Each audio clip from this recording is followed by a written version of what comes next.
All right, YouTube, let's get into this. It is kind of late when I'm filming this. I am tired and everything is fine. It's all 6.0. See? Anyways, welcome to my channel. I am Taylor. I think I just said that. Comic books of the week, May 19th, 2021. Worst to best. I'm bumbling my way through this. Nothing's horrible this week. Everything kind of starts at the fine level, in fact. Yeah, like this one. This is probably my least favorite book of the week. Rangers of the Divide by Megan Huang. I'm not sure if I'm pronouncing the last name right. She did everything on this book. I respect that. I like the art quite a bit. It's like funky dragons, kind of clean lines. Reminds me of anime and manga, or kind of influenced by that. Here's the problem. The story also kind of reminds me of it, but not in a good way. It reminds me of like the clunky translations from the 80s, the Harmony Gold stuff, like the bad episodes of Robotech. And yes, I know if you're a fan of Robotech, there were no bad episodes, but come on, there were, and we all know it. And that's kind of what this kind of reminds me of. Clunky dialogue. The story structure is just kind of... it's there. I mean, there's a structure to it, and like but it just kind of stilted and awkward, and yeah, just doesn't... Nothing great. I'm going to skip the next issues of it. I just didn't do it for me. All right, I Walk with Monsters number 6 is the last issue of this. This is my letdown of the week. This miniseries started off so strong, and it was dealing with such a delicate subject of like and Siri, shut up.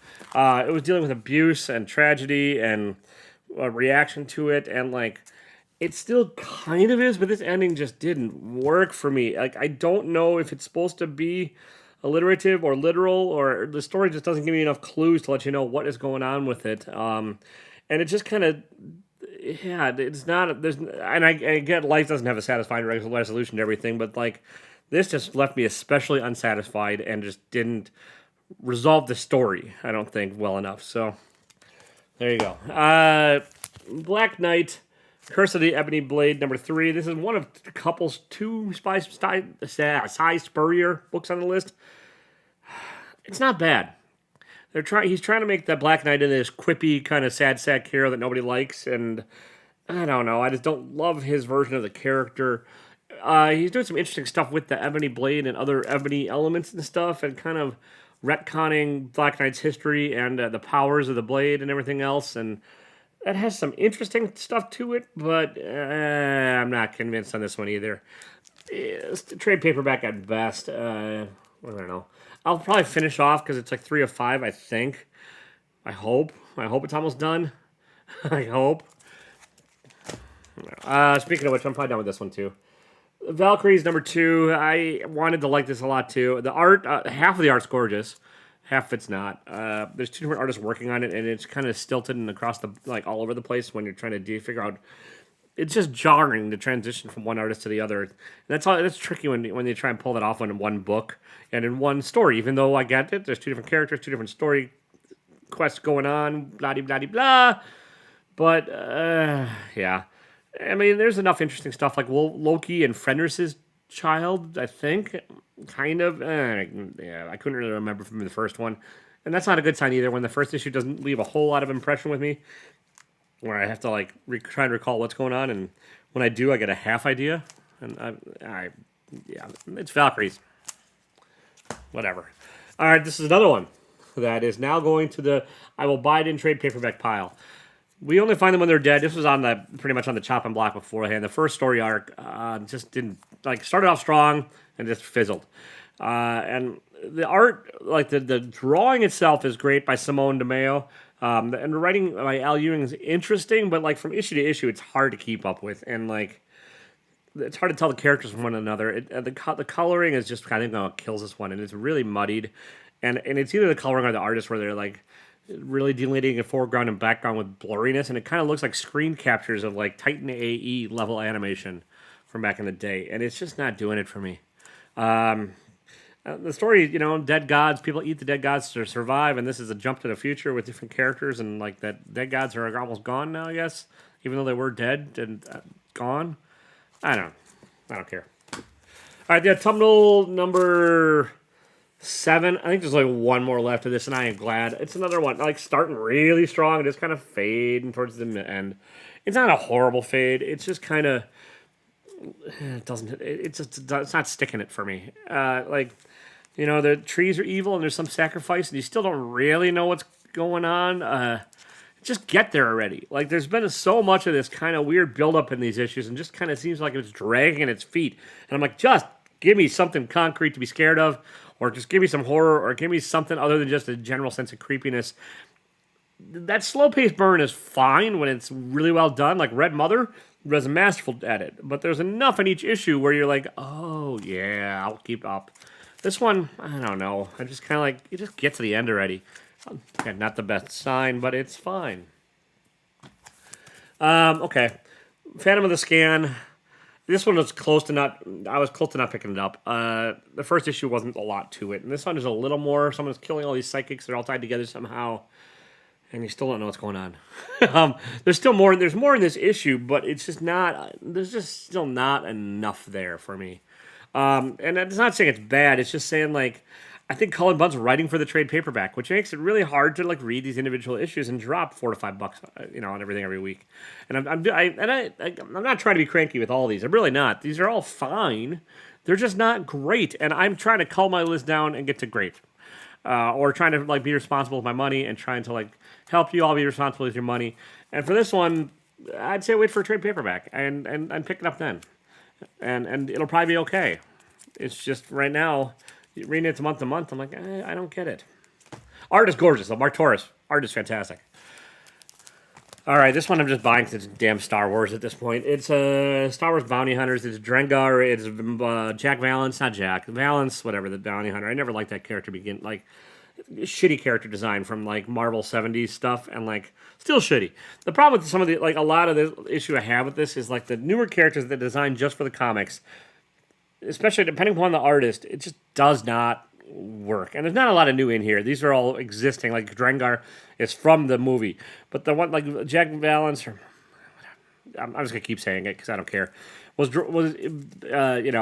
made for the comics. And the ships were made for just so to tell the ships were made for the comics. They don't have that Ralph McQuarrie touch of like a good lived-in universe. It's just they're flying around in a generic flying saucer that just doesn't seem to fit everything. And, like, the best parts are when they're reusing the parts from the movies. It's okay. It's leading up to the Bounty Hunters War. I will stick up to it. War of the Bounty Hunters, whatever you want to call it. And I'll keep going with it. It's Star Wars. I'm not going to drop any of the Star Wars crap because I'm a sucker. All right, past the fines. Let me see here. Is that the right order?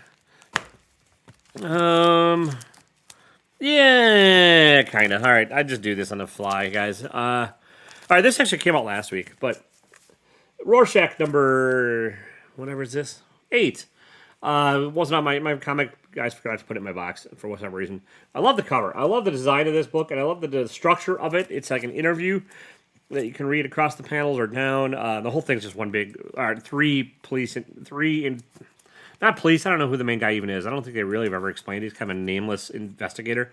Investigating attempted assassination attempt. God. Words. Okay, anyways, interview, interrogation, 3 people. They all seem to know who this main character is. There's a reveal at the end that I'm not going to give away. It's building up, but Tom King just needs to build it already, too. It's a lot of these, it's like Tom King. Some of Tom King is just kind of him jerking off for 12 issues and doing his thing. And it's like, if you're in the mood for it, it's great. And if you could read it all at once, it's fantastic. Like, the Vision series he did was great. I think the... Adam Strange is going to be great when it's all said and done, and this might be when it's all said and done too, but when you're reading it from issue to issue, it can be tough. And this one is not as tough as some of them. I'm probably in a mood, folks. I don't know. It is what it is. Heroes Reborn. Okay. I like this. I'm enjoying it. It's better than fine. It's good, I'd say. This is what happens if there's no Avengers and Steve Rogers is never found. Marvel's building it up to be some big event. It's really not. These are all like, tied together one-shots in this alternate universe that'll probably... all get explained away in 3 minutes at the end. And none of it's probably going to be anything for spec, because like probably not going to do anything with this ever. It's, going to throw in the pile of like Fear Itself and all those other books that Marvel's done that's just not monetarily worth a thing. That said, it is fun. Blur is this main character here. It's kind of the Flash/Quicksilver analogy, although Quicksilver's dead in this one. This is the new Quicksilver, the Scarlet Witch, or the Silver Witch she is in this book. She's absorbed her brother's powers and, has also magic, and it's like racing around. It's an interesting tale. the framing device is Blade sort of knows what's up, and he's trying to gather folks to like help fix things. But that's like 3 panels in this book. The rest of it is really about Blur and the race. But it is an interesting one shot. So just don't go into it expecting it to be the next grand event. Although Marvel's grand events have kind of blown lately, anyways. So. Wonder Girl #1. I like this one out quite a bit as well. This is Yara Flor.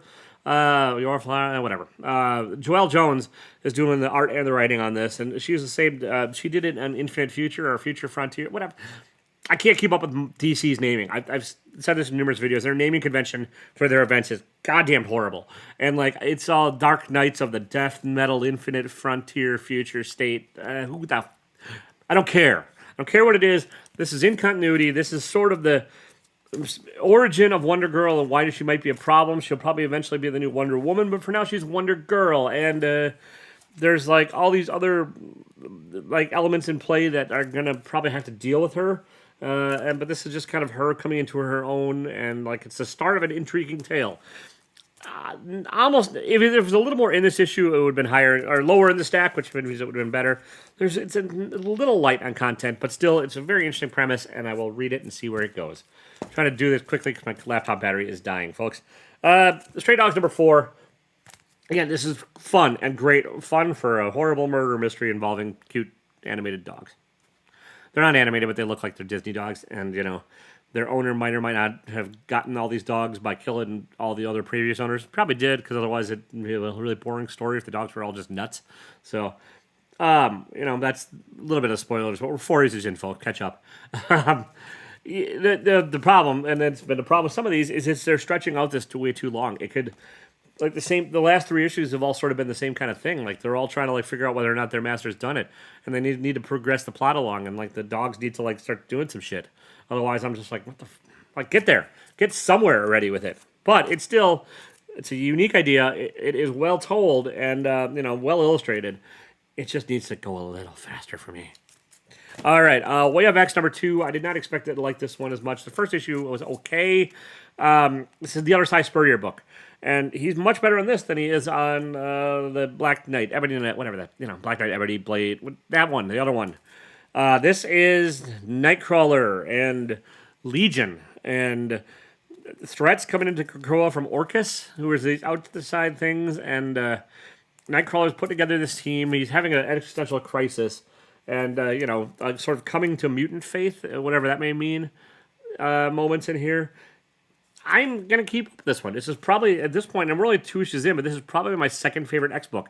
Now, I'm not reading all of them. I'm not doing X-Force, I'm not doing Excalibur, I'm not doing Way of X, because Way of X was goddamn horrible. You can watch last week's review for that one. No, not Way of X, sorry. X-Corp. X-Corp was horrible. And also, it's hard as hell to keep up with the names of all this. Again, Marvel, just give me a little bit of different names. Because my favorite X book is Hellions. And it's easy to remember because it's not called X anything. All right, I'm done. Pick it up. Decent. Daredevil 30. This is another one where there's 2 artists, and those 2 artists work better together than the Valkyrie artists, but they're still not great. Cicchetto's the stronger of the 2, in my opinion. Mike Hawthorne's not bad. It's just, I don't know who's coloring him or who's doing whatever. It's just kind of bizarre, and his version of Kingpin just doesn't work for me. But this is, and the B story, which is the Matt Murdock in prison, also needs to go somewhere. I love Chip, and I love what he's doing, but, like, that story just needs to start doing something. The Daredevil, the actual main story of Elektra's Daredevil is pretty interesting, though. And, like, his take on Elektra and his take on Daredevil, he knows these characters, and he knows what's going on with them, and, like, he knows the Marvel's history. He's, like, a student of Marvel history, and he's got that under control, and, like, this is almost feels like a what if, because, it's, like, at some point, Matt Murdock's become Daredevil again. But for this chunk of time where Elektra's Daredevil, it's been a pretty fun thing. All right, the scumbag number, what is this? Does it matter? Number 8. All right, it's number 8. This is still consistently fun and wacky and like flicking its finger at like the left and the right and extremism on all sides, and like the message of this book is probably going to be when it's all said and done, the scumbag's not that bad. It's just we're all kind of dicks, and like it's just holding up a mirror to all of society. It's poking fun at hippies. It's poking fun at the ultra right. It's poking fun at like a whole lot of belief sets. But it's telling a really fun and weird and wacky tale while it's doing it. I don't know if this would work as a TV series, but I would sure the heck watch it just to try it if it was done, if it, in the right hands of people. Like Seth Rogen could probably like produce this and turn this into something pretty fun, I think. Yeah, the scumbag, he's a sex addict, drug addict who lucked into these superpowers by thinking they were drugs. And, now he's on the moon dealing with moon hippies who want the world to all become moon hippies. And they're trying to get their space trans am fixed. And, he keeps trying to have sex, but every person... Let's just put it this way: the scumbag does not get laid. Spoilers. Maybe, or though he might. Let me know in the comments whether or not you think the scumbag got laid. Another still Chip Zdarsky book, Stillwater #7. Again, like Chip this is not like the greatest book of the week, but it is consistently good. Stillwater is a town where nobody can die, and the ramifications of this, and the town trying to hide itself from outsiders. But what do you do as a self-policing unit? And when there's new things formed, a lot of body torture and a lot of hacking up and limbs and stuff. But they all grow back, and you can't kill somebody. So there's ramifications to eternal life in this world, and this book deals with it. Yeah. I don't know what else to say about Stillwater. It's not going to change your life, but it's pretty darn good. All right, these last 4 on any given week probably could be my book of the week. The Many Deaths of Layla Starr, and I know this was Pop Culture Philosopher's book of the week, and it's really good. Round V is at the top of this game in this. This is, death is getting put out of business because a prophecy has been foretold that this child that was born is going to invent eternal life, right? And so the first issue is pretty lighthearted and deals with that. This issue gets a little more serious and deals with that child and stuff, and it's sort of starting the child's journey to why the child wants to end death, and so there's still humor and there's still a bit to it, but the world and the mythology that it's playing with are not Western, and which is also fun, and it's just really well done. You understand the loss and the sorrow and the pain the child had. And it's sort of like a dream-like, fable-like quality when they're talking about the child. And then there's this cynical kind of death figure trying to get her power back and trying to become death again. And the juxtaposition of those two makes it for a pretty darn good read. I would recommend this one if you're not reading it. Radiant Black #4.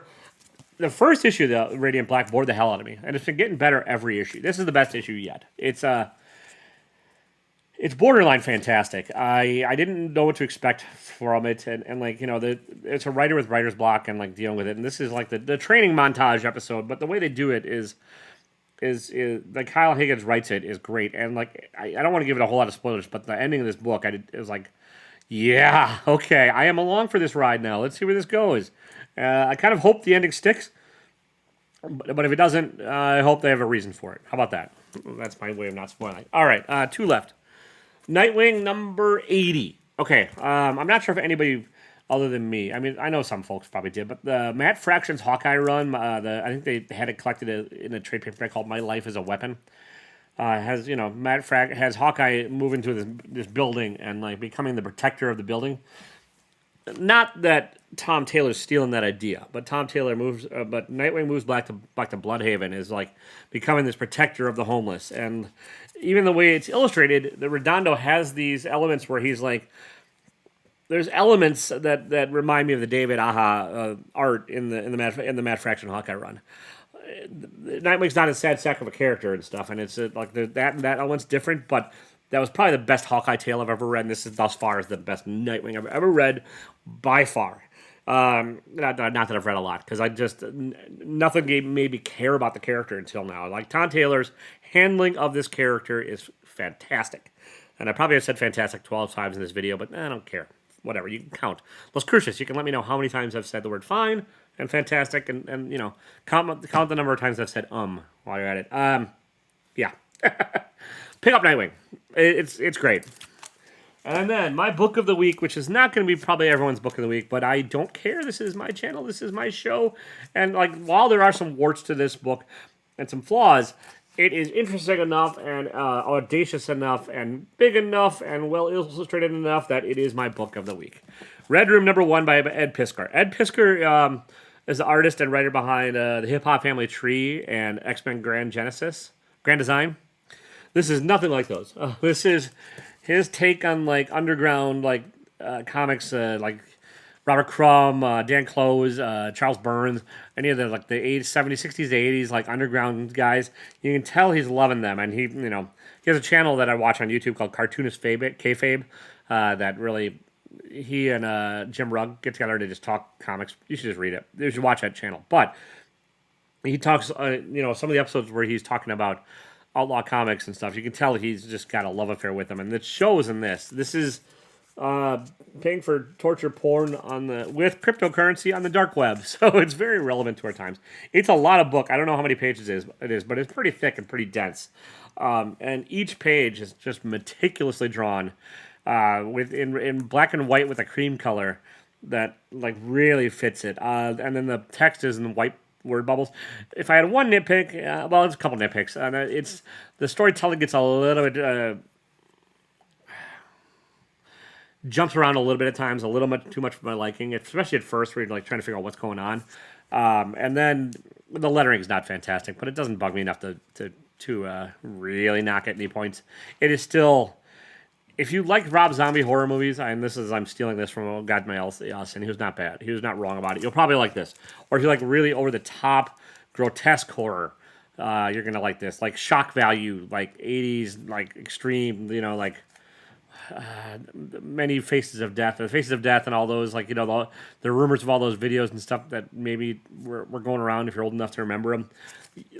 This is probably the book for you. It's Fantagraphics. If you can find it, pick it up. Yeah, and there you have it, folks. That is my book of the week. Let me know what you thought. Let me know if I'm missing some stuff. I'm sure I probably am. But, this is a good stack, and I have a limited budget. So, have a good night. Don't be a dick, and don't look at torture porn on the dark web.